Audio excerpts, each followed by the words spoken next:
Green Bhadradri ఆధ్వర్యంలో మొక్కలు నాటిన MP Porika Balaram Naik, MLA doctor Tellam Venkatrao.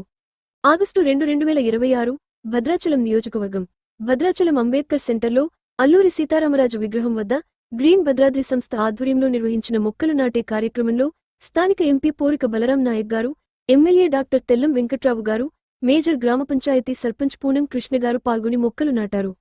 ఈ సందర్భంగా వారు మాట్లాడుతూ, గ్రీన్ భద్రాద్రి సంస్థ స్థాపించి 14 సంవత్సరాలు పూర్తయిన సందర్భంగా ప్రతి సంవత్సరం సుమారు 500 మొక్కలను నాటి భద్రాచలాన్ని పచ్చదనంతో సుందరంగా తీర్చిదిద్దేందుకు కృషి చేస్తున్న సంస్థ సభ్యులను అభినందించారు.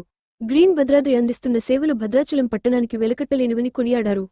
అలాగే 2026 నుండి 2027 సంవత్సరానికి గ్రీన్ భద్రాద్రి అధ్యక్షులుగా రెడ్డి బత్తుల కృష్ణారెడ్డి, ప్రధాన కార్యదర్శిగా బూక్య రంజిత్ నాయక్, కోశాధికారిగా ఉప్పాడ రాంప్రసాద్ రెడ్డి బాధ్యతలు స్వీకరించిన సందర్భంగా వారికి శుభాకాంక్షలు తెలియజేశారు. వారి నాయకత్వంలో మరిన్ని మొక్కలు నాటి వాటిని వృక్షాలుగా తీర్చిదిద్ది భద్రాచలాన్ని మరింత పచ్చని వాతావరణంతో అభివృద్ధి చేయాలని ఆకాంక్షించారు.